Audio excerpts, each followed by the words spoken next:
We're starting in 5, 4, 3, 2.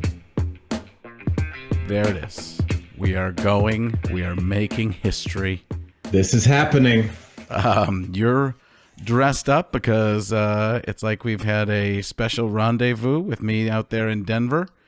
Yeah. And you want to be sure that I see the new you. This is the suited and booted Al. You always have some term with some alliteration or something good for me.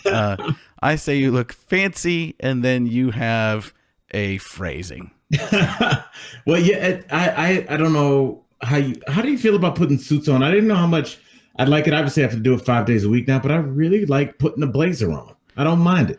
I got into a phase where I would go to the Men's Warehouse every day. Stop and just bragging. start looking for. Thanks for getting out from behind the mic for a little bit there. Appreciate that. I can't believe we go on TV in Denver and they're showing you behind it. The clip was you behind a mic laughing at me doing a voice. So, I guess they see you all the time. But in terms of the jacket, the suit. Right now, I'm struggling because I'm a little fatter than my suits. I bought my suits at the thin phase of Frank. Yeah. So I have to get back to that just to look a little better in the suits. So that's actually motivating me because I hadn't worn a suit for a while. And then I squeezed into one and my chest gets bigger fast. I don't know what that is, but the belly's there, the neck is there. It's completely in our family, not your and my family, but the Caliendo family, where the thickness just happens in the neck. It's not in arms or legs. So you don't ever see it like in calves. Like I have the legs of a runner. Yes. And then the body of a sitter. So well, you just got to look at your body as a glasses half fat kind of person. Once again, a phrase. So I don't like. Then I started buying some nicer suits though too, some more expensive suits, and though that's the suits that I'm talking about there in particular, as opposed to Men's Warehouse is great stuff. That's what I always would wear for, especially for the costuming in terms of character stuff, because they always have a great deal. It's either 2 for 1 or buy one get one half off, and amazingly, it's almost the same price.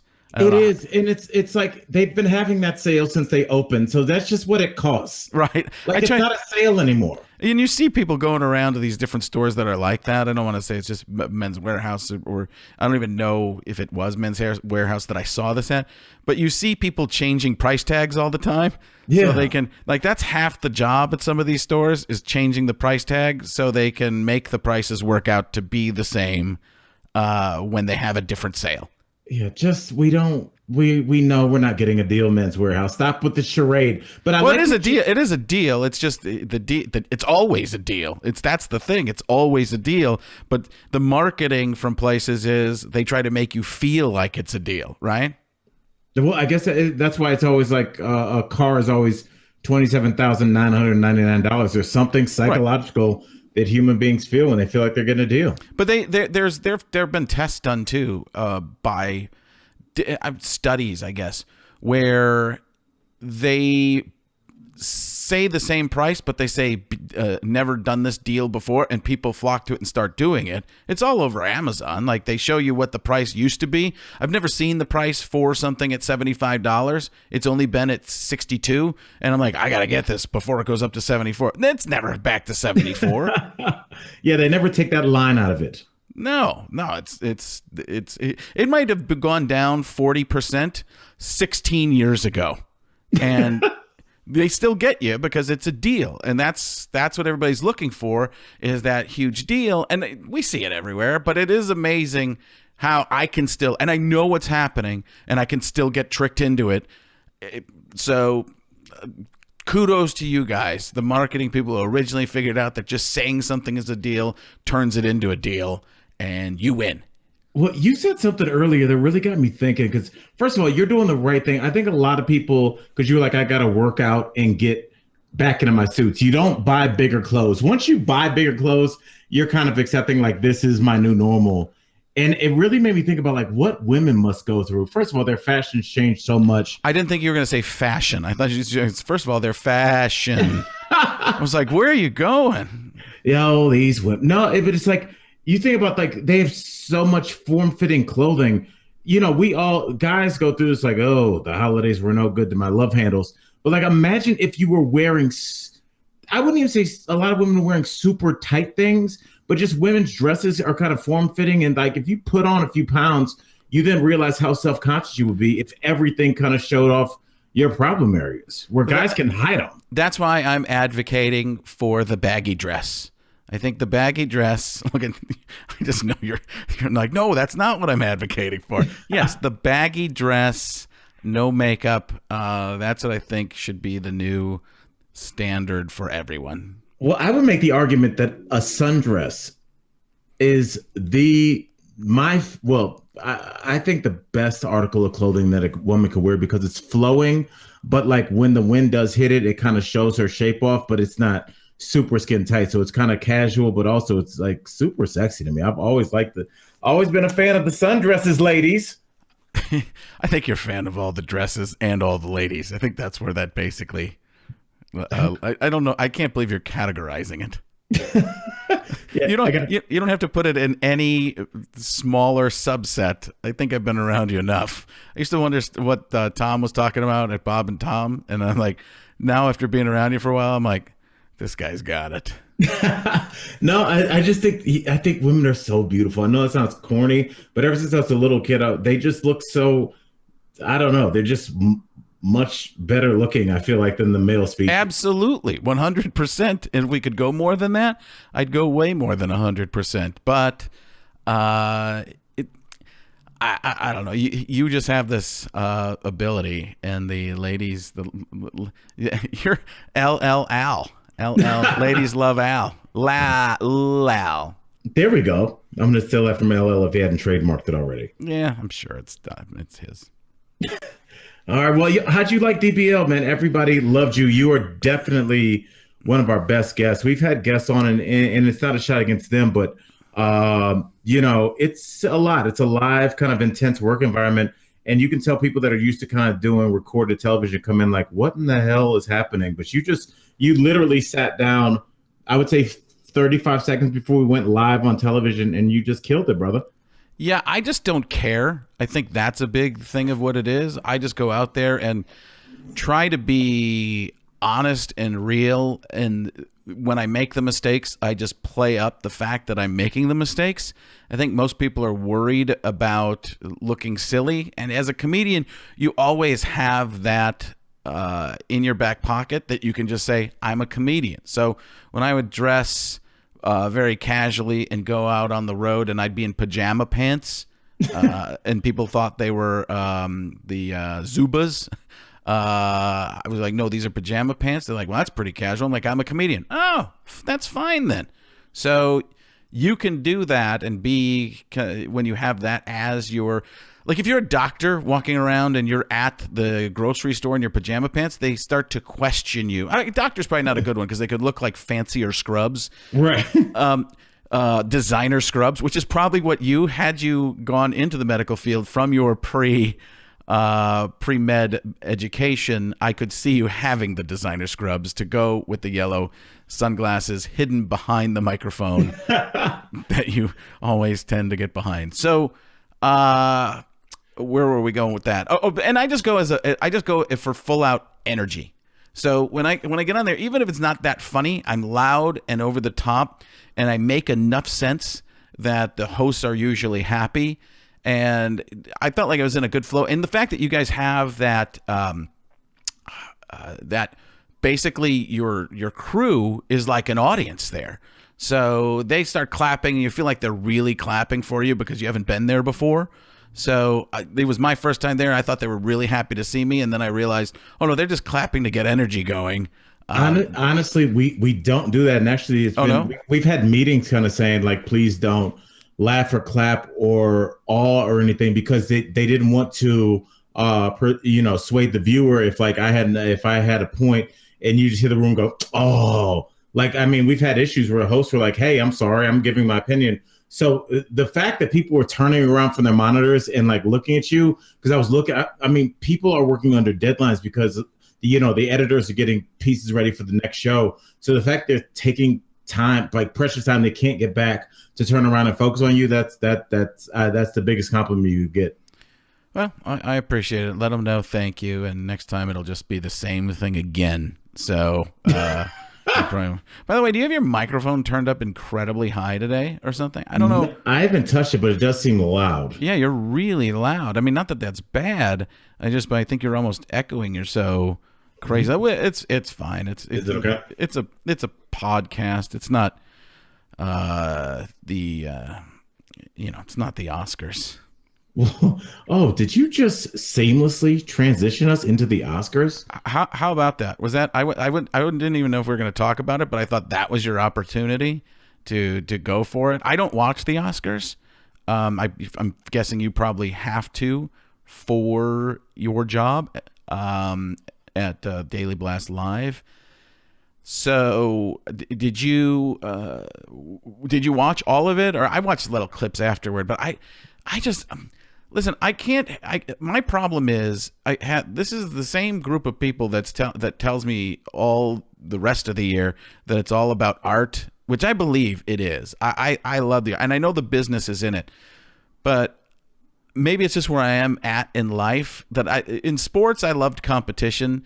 In comedy, I hate competitions because it's all subjective, and somebody's always going to be unhappy, and a lot of people are always going to feel even in sports, but it's so subjective. It's like the MVP race in sports. That's what award shows in Hollywood are like to me, because there are no definitive lines. How do you pick who really is the best? What's the best performance? And so much goes into all that from different people aiding something to look. I saw a funny thing about. People were talking about Bohemian Rhapsody, which won for editing, and then they showed a clip of the editing, and it was basically, I'm going to do this on our computer for people who go to watch, and if at alanfrank.com will bring it to you. It was basically like this kind of thing happening. So if I were to talk a little bit, and then let's just do one line each. So if we go one line each right now, I finish my line. Then I could do my line. And I go to my line. And then I'm back to my line. And I'm back to my line, and then it goes back to both of us. So it was like switch. By the way, if you've ever watched Seinfeld, anybody in the audience ever watched Seinfeld? Just watch how much the camera actually switches on every time somebody talks, and they say everybody's name. It's really funny. It'll be like, "Hey Jerry, what is it, Kramer? Ah, Jerry." It's so funny. They switch each time. And I never noticed that. Oh, and my brother Terry, who's he's a very funny guy. Terry, who helps edit this and love you, Terry, and does a lot of the production stuff. He's very funny, but terrible timing. So he'll say something witty and it'll make you want to punch him. So he's way funnier on text, but he has great ideas. But he's the one who turned me on to it years ago. He's like, just watch Seinfeld without the sound on, and you won't believe how often the camera switches on everybody as compared to some other kind of sitcom that came before it. And I think that changed it a lot. But I don't even know, because I don't watch regular sitcoms that much anymore, so I don't even know how the camera switches. Well, if you remember the older sitcoms from the 80s, they were really all kind of like one scene plays. Like right. Most of it happened. There was always the upstairs, like you think about Married with Children, there was always the upstairs where they would go, but most of it either took place in the living room or the kitchen. They were rarely anywhere else. Right. Yeah, simple sets. And they would just go up the stairs to nothingness. To nothing. I went up there and smoked a cig. Yeah. Right. Well, there was a little bit of controversy with the Oscars, and like you, I just watched the clips. They said this was one of the shortest Oscars ever. It was 3 hours and 16 minutes, which is like a baseball game, and would have been even shorter had Kevin Hart hosted, just in actual height, not amount of time. Was that terrible? No, I think that's accurate. I think Kevin would agree with that. Yeah, he's never played up his height. Yeah. He's never played up. He's the little guy. Well, that's the thing. You find the one that's the best thing about comics is the thing that kind of I'm sure you got the most crap for when you were younger is your biggest asset, like as you get older. Yeah, I Or, mean, or you definitely. You can always go. You can always me, whether I'm fatter or skinnier than they're expecting. It's always something because they're expecting something when they see you. And like right now, even though I'm at slightly over suit last purchase suit size, I'm still skinnier. I'm not going to say skinnier. I'm still not as fat as I was for most of the time I was on television in the early 2000s. So when I was on a little bit later with ESPN and even at the end of my Fox run, I was thinner, but it's amazing. People have a visual of, and we're actually going to talk about this at some point. I don't know if we're going to get to it today, but how people don't see little things in other people. Sometimes they just see broader strokes of the brush. It's an amazing thing, and we'll get to that later. But we had some things that were a little more topical. So go ahead. I'm sorry I went off on one of my tangents, but you were a controversial thing at the Oscars. Right. Well, Spike finally won. Spike Lee finally won for Black Klansman. But that movie Green Book won for Best Picture, and it's shown on TV, and anybody that's seen the clip, Spike Lee stands up in the Oscars and turns his back, and people thought that it was kind of a snub against Green Book, and he kind of doubled down with when he had the post Oscars interview. He clearly had a few drinks, but was still coherent, and he said it's the second time I lost to somebody driving. And because he lost to driving Miss Daisy, which is a pretty great line. It's awesome. I wonder if he had that planned. If he didn't have it in the speech, and he had quite a bit written down in the speech, right? So, but that's a brilliant. I mean, like, to make that observation, I don't think anybody else had, right? He made that observation first. Well, there was this thing with Green Book, and we saw it 20 some years ago with Driving Miss Daisy. That it's called the White Savior movie, and it's the Green Book. It's kind of not in the same vein as Driving Miss Daisy, but it was a true story. But it's White Savior movies are like the white excited young teacher comes into the inner city and gets the kids to pass a test. It's kind of all the same movie. The white head coach goes to a black urban school and wins the title, all that kind of stuff. And so, Spike kind of doubled down and basically just let it be known that he's not a fan of those movies or that genre.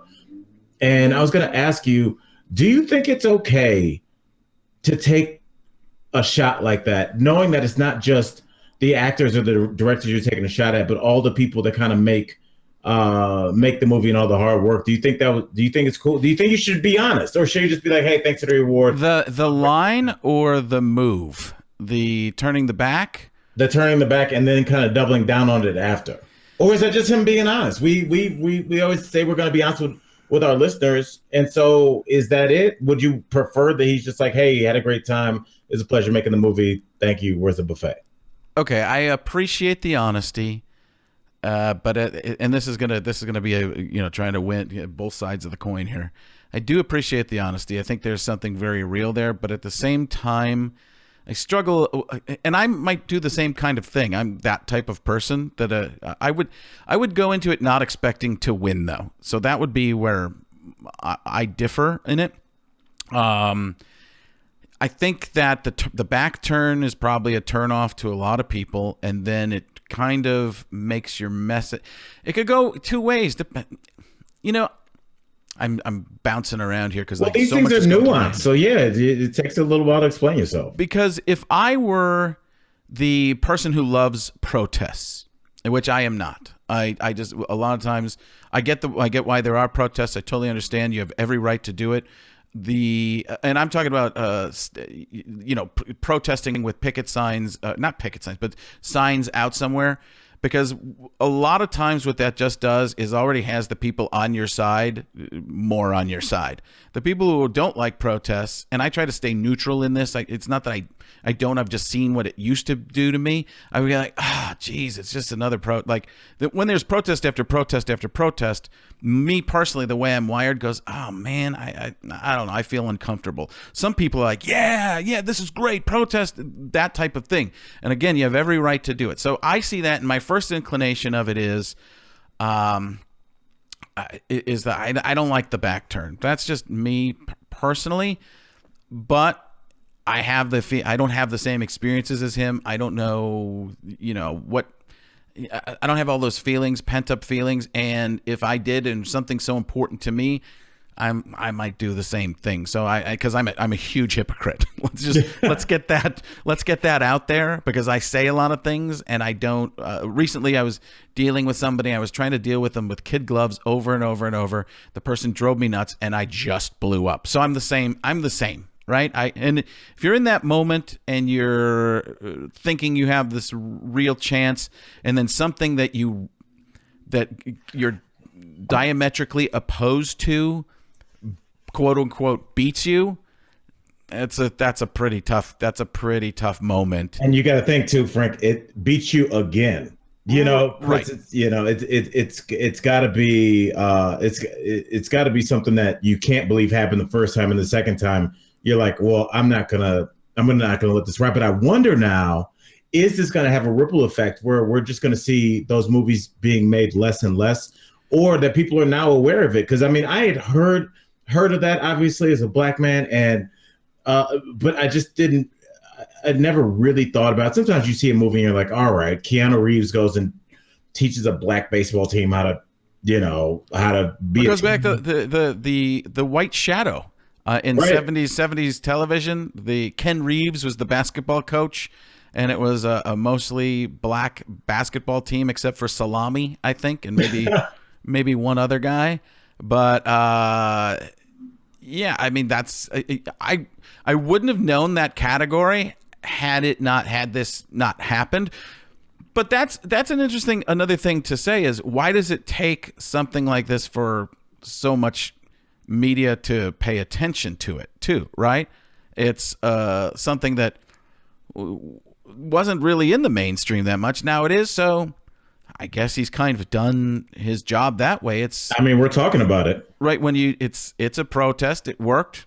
So but I do believe that, and maybe I believe there are certain subsets of people, and there'll be some racist people in these groups in one or cross over the groups too, that'll just take it for racist reasons, which I think is always an issue, but shouldn't hold a person back for that reason. But I think he did his job, quote unquote, there in that moment, because a lot of people are talking about it. So I think it's a win. It's unfortunate that that's what the world is, but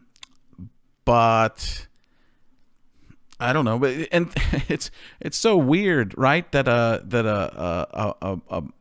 black actor wins. Because he won too, right? Yes, definitely. And he won, and a movie with a black actor as a lead won as well.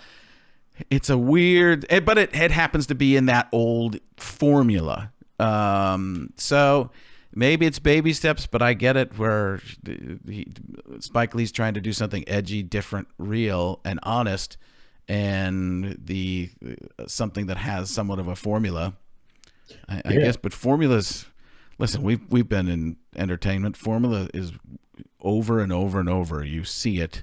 And you do the stuff that works. Yeah, that's the thing that surprised me even more, that Peter Farrelly was one of the was the director or producer on it, who was Dumb and Dumber, right? I thought about that. Yeah, that was when I saw that, because I mean, I don't know, Dumb and Dumber it's a movie, I believe that was 1994. And if you tell me that's your favorite movie, I probably like you a little bit better. I still find that movie completely rewatchable. I kind of like just dumb humor movies. I understand that, there's nothing like smart humor, and I try and bring that to the stage when I perform. But I just like a good old fashioned, just a smack in the face, a couple of D jokes, and I'm good to go. I'm a simple man like that, Frank. Yeah, me, myself, and Irene. I mean, that was them. And Three Stooges. They brought back the Three Stooges movie. So I just thought that was very interesting. It's amazing to me when somebody comes from a weird, different genre and then wins an Academy Award or some big type of thing coming from that world, because it's generally comedies so looked down upon in those movie people that. But maybe that's all changing. I know they're trying to revamp how the voting and the voters themselves. So this is the most I've talked about the Academy Awards in years. Thank you. All right, well, let's talk about something. Hold on a second. You got it out. Yeah. Isn't that it's like there should be, because they always say the Japanese are very good about having a word that defines just like one singular, because I think they have a word that you only use when you've stepped on one of those man o' war things on the beach because it's so painful. It's got its own word. I feel like there should be a word in English for when you're sick and you've been like, you feel terrible and you finally throw up. That feeling right after that, it's a universal feeling of throwing up. You feel terrible. Throwing up is the apex of that. But once whatever was killing you is out, that feeling for that first 10 seconds, you're like, oh, this is what normal feels like. Yeah, I got it. Al Jackson. There we go. All right. Well, let's transition real quick. Because you and I were texting about it because we're sports junkies. But before we do go to that, I'm glad you didn't ask, because in the little rundown thing you'd sent me, we go back and forth, for anybody listening, that we go back and forth with what we're going to talk about and try to have somewhat of a plan. You didn't ask me to do this. I'm glad you didn't. I'll tell you why I'm glad, because it was the Morgan Freeman. You were going to ask, what does Morgan Freeman think about this situation? And that's one of those weird ones. People would do that with me with Charles Barkley too. Like something that has a racial overtone will happen. And they'll be like, what does this person who's black that I do an impression of, and we're just talking voice here, what does that person think? And I always feel the weirdest. Most of the time I don't want to do it. I was going to actually, if you brought it up, I was going to say, here's the thing. It's so weird if I'm a white guy speaking from the perspective of a black person about something that I, as a white person, have never experienced like that black person would have. And it's a serious topic, right? Right. So somebody will ask me, Donald Sterling, when that happened with the Clippers, and all that stuff was out there. They're like, what does Charles Barkley think about Donald Sterling? Like, no, please don't. I don't think I should be speaking. This is weird. Not that I wouldn't condemn everything about Donald Sterling, but that's just a weird, layer of it when you look back and you go, okay, so I'm it's Tropic Thunder almost. Robert Downey Jr. in Tropic Thunder. I'm a white dude playing a black dude playing a white dude, whatever. But I just feel really weird about it, or something racial will happen. They're like, what does Charles Barkley think? And I'm like, oh no, You're like, please don't. Don't. And it's especially if it's a white guy asking me that, I'll be like, yeah. And then I turn into a Farrelly movie. Now, I wonder if you could, obviously you're going to get pushback if you were to do something like that, but I wonder if you could, because you do immerse yourself so much in your character, say, that's not how I feel. That's what President Trump would say if he was asked that question. You're still going to get it, but I wonder if we do give people because if your character is like a crotchety old white guy who, get off my lawn, old school white guy, if you're in a scenario where it's like, oh yeah, I was at the grocery store, it's filled Mexicans now, I don't like it, but it was still trying to be funny.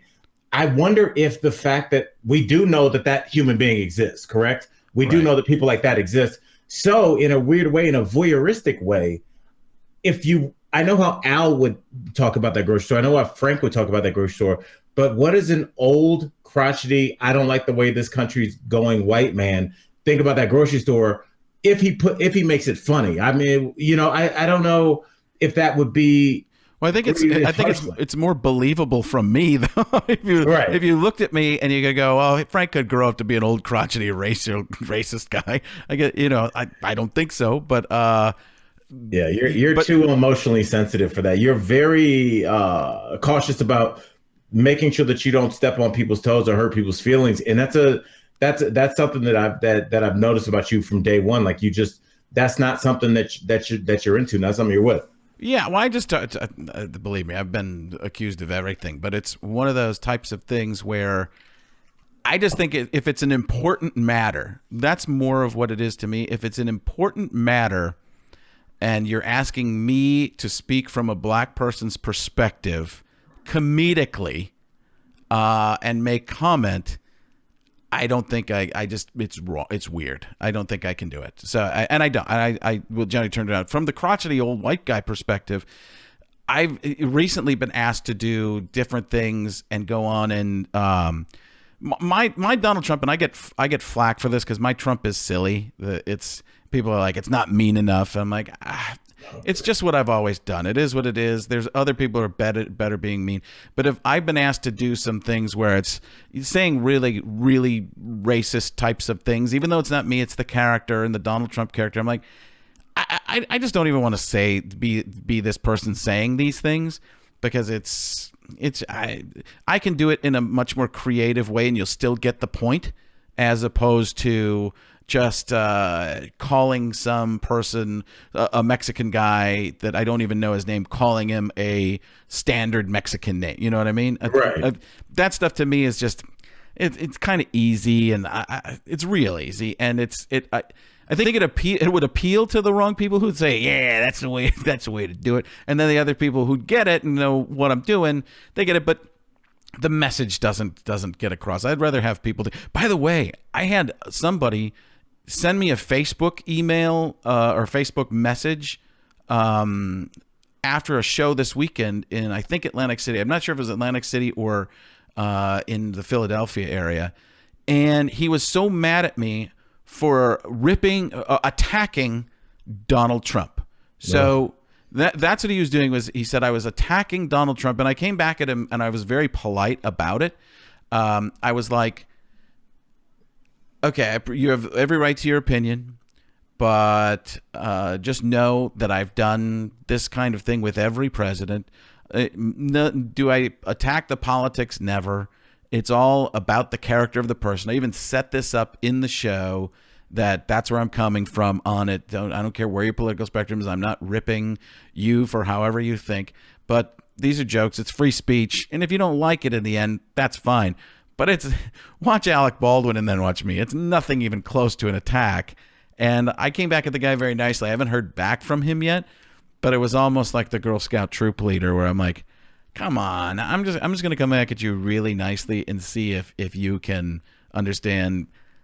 And so what? I mean, Donald Trump attacks people constantly too. It's not like he's out there saying, "I really am really worried about a lot of things." He went the Spike Lee thing. He got involved in that, didn't he? Already? Our president is tweeting about the Oscars. I think that's just weird. Yeah, they say just stay. I always believe in a president just staying. Just do your president stuff. You shouldn't have enough time to do other stuff. Any president, but.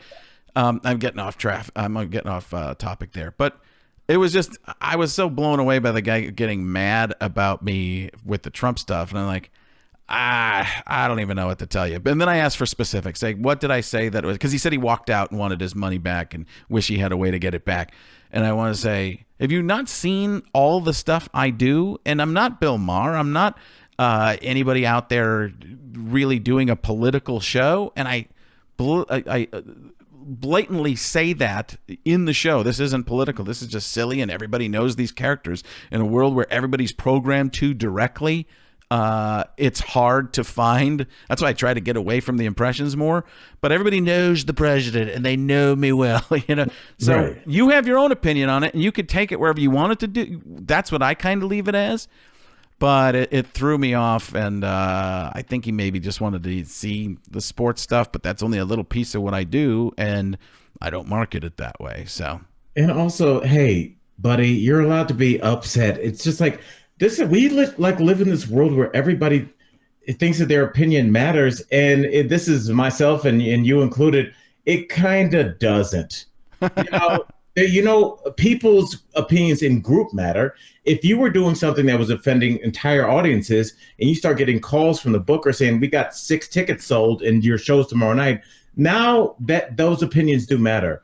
But one person, people will complain about everything. Some people, that is how they get off, is by complaining. It's like you and I, we talked, like, I've never looked at Yelp or anything. And then when you do, there'll be a couple like, hey, I went to Frank's quality Italian place. The pasta was great. And then other people just have this, I walked in and was immediately greeted with a hostess that didn't look up from her desk. I was then escorted to a table next to you're like, ma'am, do you need to write a 6-page review? I just don't get people that do that. But again, dude, we're all making our way through this life. And if that's what you want to do to kind of pass the time, all right, okay, I guess. I just think it's very strange. And to write the artist, I mean, would you do that if you went to see the Rolling Stones and you'd be like, hey, I didn't like the riff you did during Satisfaction? Like, who cares? Like, what? There's a weird thing about comedy, and I don't know. Maybe it's because I'm sure the people do. I'm sure people tweet at different things, different people, but you make yourself available enough, and it's fine. You have every right to have that opinion. He has that right. That's freedom of speech. And me doing comedy, his take on comedy was you get to go away for 30 minutes and just get away from the world. And I'm thinking that's maybe your definition of comedy, but first of all, it's Mr. Showbiz. Who is this guy? It's an hour show. I love that you're getting offended for me. I was taken aback a little bit, but at the same time, I was just like, all right, this guy has an idea of what comedy is, but what he's not taking into account is that different people have different ideas of what comedy is. If he went to see me and walked out, to go see 90% of the comedians out there that would just be unabashedly just, ripping Trump to shreds on a show that has nothing to do with it, like, I don't know what world you're living in, but that's just what people even do, and I'm careful about it. And he did the lead me into it, like, I know you probably don't care, and I wrote him back, oh, I do care, fella. And I was nice about it, so maybe I can turn him and get him to vote for you, Al. Thank you, Al Jackson 2020. Yeah, I that's our vision. That would be a very disjointed. I would just forget I was a president for 3 days at a time until I started. Oh, I have 27 missed calls from the vice president. Yeah, I always look at things like that. Like when you see a serial killer or something, and they've done, they've meticulously tied their victims up or done something weird or just made this weird picture shrine. I just don't think I'm focused enough. I'm not focused enough to be a crazy person. If they broke into my house, they would just find a bunch of half-done projects. They just find me where I was kind of stalking an anchor for a little while, then forgot, and then lost their license plates. Then I just stopped and started doing something else weird. You have to be kind of focused to be a crazy person, and I just don't know. I don't know if you or I have that. It's where you put the energy. How do you, if you have that energy and you can focus it into good instead of crazy. So. Right. You were attempting to, before I got us sidetracked completely, pull us over toward a subject we both talked about a bunch, I believe. So take it over. We are friends off the show, no matter how much I try and stop that. Yeah. And you immediately you try and stop it. You should see my grandpa try and stop it. He'll succeed one day. But yeah, obviously this happened last week, but the guaranteed number 1 draft pick in the NBA, the one of the most electrifying. You're calling him guaranteed? I don't know if it's pretty sad, but I don't know if I'd go guaranteed. Wouldn't you say he's the established number 1? I would say now he is, yes, but things can, he has a bad tournament. NCAA tournament, there's a chance, so I wouldn't say guaranteed, but very likely. I'm just messing with you a little bit there, but yeah, okay, guaranteed you win. All right. No, the let's just call him the guaranteed number one, probably going to be the number one pick in the NBA draft. Look, you walked it back. You walked it. I got you walking it back now too. There you go. I did the same thing with the letter with that guy when I messaged him back. Yeah, you're right. Oh no, I'm not right. I'm just mostly right. So Zion Williamson. Zion Williamson plays for Duke and Coach Krzyzewski. By the way, Coach K. Krzyzewski. Nobody's ever explained that to me. How are you, K. Krzyzewski? That is, how many people that do not go to Duke could spell that last name? That might be one of the most, except when you see like sometimes the Pacific Islander players come over and they have these long names. I mean, that in the old school Polish last names, just because the consonants, there's like 4 consonants in a row. I'm like, how did you do that? Yeah, it's just so funny because we don't say Krzyzewski, but it's Krzyzewski, I believe, but I've never heard anybody really get into it. So I'm sorry, I keep getting you off on tangents. Okay. Oh, well, anyway, he's playing Duke's number one rival, North Carolina. That's the marquee game of the regular season every year. The intense rivalry. It's been going on since the beginning of time. And early into the game, Zion Williamson, his shoe, which is Paul George, the NBA player's shoe. I've never seen this before, Frank. It exploded. His shoe exploded like there was an M80 in it. It exploded and caused him to go down awkwardly, get what they're calling a mild knee strain. The way he fell, I think everybody at that time was like, "Oh my goodness, has this guy ruptured some tendons in his knee?" And immediately there was a reaction. DeMarcus Cousins from the Golden State Warriors said basically college is some BS. He did not call it BS. He was like, he needs to stop playing and do what's best for his family and ensure that he gets the number one pick, because if he comes back and he's not 100%, re-injures himself, or comes back and he's not 100% and doesn't play well, he could jeopardize himself potentially over millions and millions of dollars. In that same that interview, I also saw DeMarcus Cousins say at one point that college was the best years of his life. Yes. He did say that too. Like he like we all do, kind of, I don't know. I don't think he was walking it back, but he looked at another side of it in the middle of what he was talking about. And his own life, he's like, I played in college. It was the best years of my life. And I was thinking, okay, but I know what they're going to go with here in the media. It's that other quote is a better quote to run on. I would make the argument, and I want to hear what you have to say. I could make the argument that most people would say that college were the best years of my life. My question to that would be, for the incredible financial debt that is accrued in college, is that worth it? Right. Could you skimp on fun and not owe so much?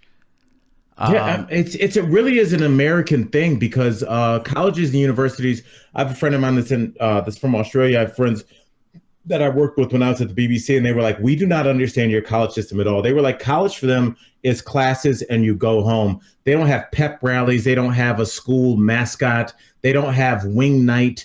They don't have any of the perks, like where you just go and you're like, "Oh, Kanye West is at the University of Florida performing at the Gator Bowl." Like it's not a thing. And I wonder, would people take less bells and whistles in college to not have this insurmountable debt when they're done? I mean, can you have $300,000 worth of fun in 4 years? I guess you can. I don't know. I think we'll have that conversation a different day, because that is a great topic. I want to get with this Zion Williamson thing in particular while we're because he's and we'll mark that down, because that is something I think we need to get to, because you're making a great point, and I'll bet you there's a lot of history and different reasons why college has gotten to that point, why it's so expensive, why it's even a party, and so on and so forth. But Zion Williamson is a very special human being, because he's 6'7" and about 285 pounds, which is not normal for a college kid. Now, not only is he built like an NFL lineman, like a big and we're not talking cornerback. We're not talking small player. We're talking one of the big guys, outside linebacker, pass rusher type of guy who affects games. He is his ability to first step is so quick. His vertical jump is ridiculous. He has physical tools. He has abilities that are not something you would expect from a person that weighs 285 pounds. He does things that somebody that weighs 185 pounds can do, and he's 100 pounds more. So he's a physical freak. He's unbelievable. And he's going to be, we believe, a special player. But right now, he just he has the look, and the upside on him is that he's only just beginning, because he's just learning to play the game of basketball rather than be an athlete. He's learning to be a basketball player as opposed to an athlete playing basketball, right? He was seen as a dunker coming out of high school. That's what everybody had seen. They didn't see that he had this all-around game. He has a mind for the game. He's everywhere on the court. He's a hustle guy. He's running around trying to get every loose ball, trying to make plays. There's one where he ran completely all the way across the court to block a three-pointer, and nobody knew how he got there. It was that was one of the most amazing plays I've ever seen. Right. It was like he can transport himself almost. He's like, and he's there and three feet in the air. So he's not the norm, right? He's 100% not the norm. There's the level of super athlete that is the Division I player that's there for 1 year, and then they move on and go to the NBA. He's even more than that. He's more special. So the question is that everybody jumped on was, should he finish out the year? Because this scare was so much of like, this guy's going to be worth hundreds of millions of dollars. And at the minimum, even if he doesn't do well in the NBA, which most people believe he's going to, because you never know, it doesn't translate quite the same. Should he just give up and start training for the NBA? And get out of these games, because why would you risk it? And a lot of people wouldn't. And he has every right to, I believe, do whatever he decides is best for him. But it's a very personal decision. The thing that bugs me out there is everybody's like, you should not do this, that. There's a lot of factors that go into that, but it's a personal decision. And he's a kid. And whatever he chooses, and looks like he's going to continue playing, and it looks like they're going to be very careful with him. And he has an $8 million, I believe, insurance policy that if he falls out of the top 10 in the draft, he gets $8 million. But that's nothing compared to the tens of millions he's going to. He's going to have that in his couch cushions. Right. So at least there's something there. I don't know this was another thing that I was thinking about as well. Was, can a university take out an insurance policy for somebody? Like, that's probably illegal. But why why couldn't, like, instead of an $8 million policy, could somebody get an even bigger policy? I'm just wondering how that would work if there was a way for somebody. But the point is this: everybody's saying this kid shouldn't even be playing. I think it's up to him. I want to hear your take first, because I have another couple things I want to throw in there. Okay, well, I looked at him clutching his knee on that court, and I immediately thought that a lot of professional players have clauses in their contract where they can't ride motorcycles, they can't play pickup basketball, they can't, do anything dangerous, because their bodies are kind of bought and paid for by their employers. And I looked at that young man in the middle of the court clutching his knee, and I was like, this guy hurt himself playing for free. Mm-hmm. He hurt himself playing for free. Not 100% free, but way cheaper than he should be in market value, right? Because he's got a scholarship to a university that I couldn't get into, So he's got something there, right? It's Yes, but are we under any false pretenses that he's going to finish his degree right now? I agree with you, but he could if he wanted to, right? They'd love for him to. They would love for him to be there another 3 years after this. But he's got something. It's not tangible money, but it is something. It's worth. It has a value. Correct? It does. Okay, so that's all. But I agree with you. It's not anywhere near the value that he's not in the world that we live in of capitalism, right? Or our country. It's not very capitalistic thinking that he's not market value right now. That education for him, that 1 year, probably worth $50,000, is not what it could be worth, what he is worth, which is way more. So continue. I just want to throw that in there for anybody who would like try to, because I'm on your side with it. I just say it's not free, but it's not tangible money, and it's not anywhere near what he's worth, which is what we tend to do with most people that have that kind of value. It's an unfair thing. We would never ask somebody with that kind of value, going with what you're saying, to work for free. I think that the college model, they try and blow past stories like this because they have the only business model in which they do not pay their employees. And I know people say, oh, the scholarships. If you think about what you know about college and why you know about colleges, why you know what Gonzaga is, why you know where the hell Duke is, it's because of these players. These players are not only generating massive amounts of money through their play on the field. How many people that were 10 years old when Reggie Bush was at USC found out that USC was a place? And then they look and they're like, wait a second, there's a college in Southern California and the cheerleaders look like that. And from 10 years old, they're like, I'm going to USC. I'm going to Notre Dame. The reason that you're doing that, I would say for most people that aren't going into robotics or something like that, for most people that are just kind of into a school, the first time you would ever hear about college is because of the athletics. So therefore, these students are walking billboards, not only for Nike, not only generating money and fans with ticket sales, jersey sales, but they're also bringing awareness to the fact that college freaking exists. If right, college... but I would go. Let's take one step back there, Al, because I'm playing a lot of devil's advocate with you because I'm on the same train of thought, but I'm thinking about some of these other things. Duke didn't used to have the one and dones, right? They had the players that were part of the cogs in the machine.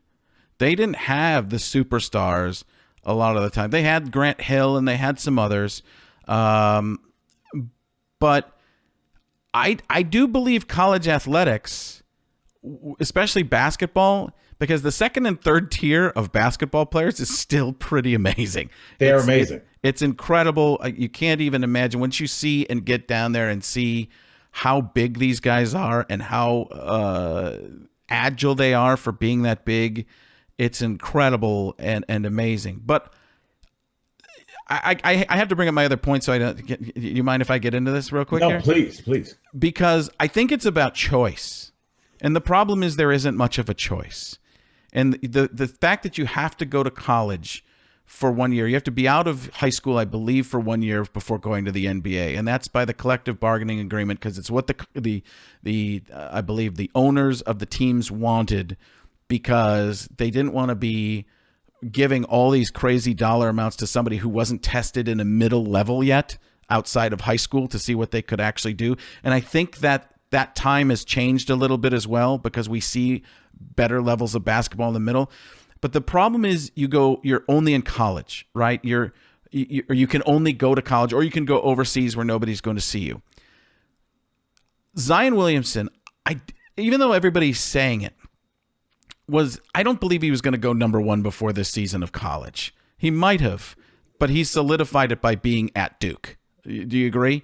I would agree with that. Because he became people saw him on that stage for Duke. It was like an unpaid internship, which again, I'm against completely unpaid internships. I think somebody should be paid something.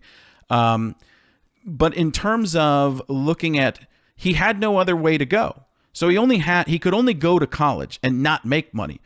the fact that there wasn't another place where he could go, like baseball has the minor leagues, to make money for a while. Hockey has the minor leagues as well. Yeah. And what they're doing with the AAF, the Allegiance of American Football, is they're creating this other league, which I think is a very 2019 thing to do and should probably, and is starting to happen a little bit in basketball. And LeVar Ball, as much as people call him crazy, and he's created some new things. He's created make your own shoe and then have the shoe company try and get on board with it. That was never even a thought.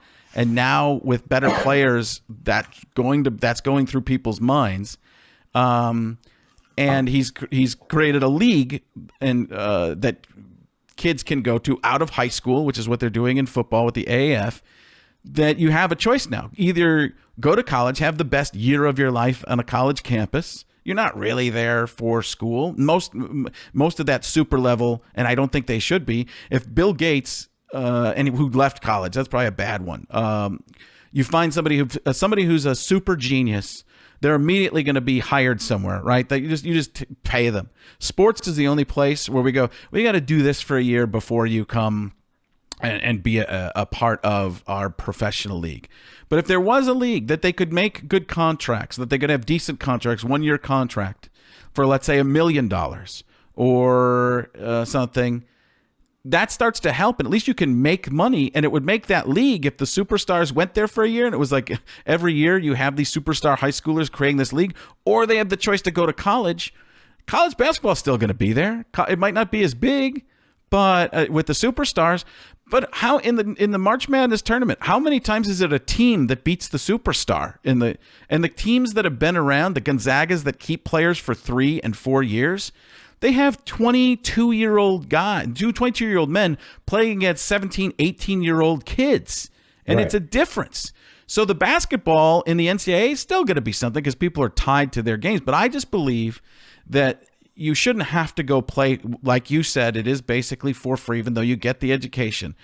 I think that's an unfair move to people who have this superstar ability, because anywhere else they would go. And now it seems to be that there are these choices. With that said, only if this pans out to be no real big injury to Zion Williamson, he's going to have the biggest shoe contract in the history of any young basketball player. Oh, I'd agree with that. Because how can Nike lose him?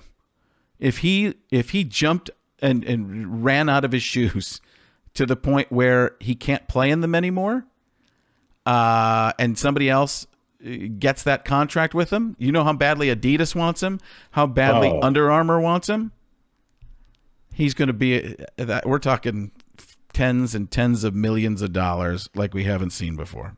Right. It's like, it's such, I just think, if he blows his knee out, don't forget Willis McGahee, who was a star running back at the University of Miami, blew his knee out in his final college game against Ohio State, tore all 3 ligaments in his knee. And it was, he was going to be a top 5 pick. And it's just like this, it's a weird business model where you say, you come in, you work for free. People call it a paid internship, but an internship is like, okay, you're at a radio station, you're learning how to work in production. But if you're good enough at that internship and you said, I'm going to leave, they say, no, we're going to pay you.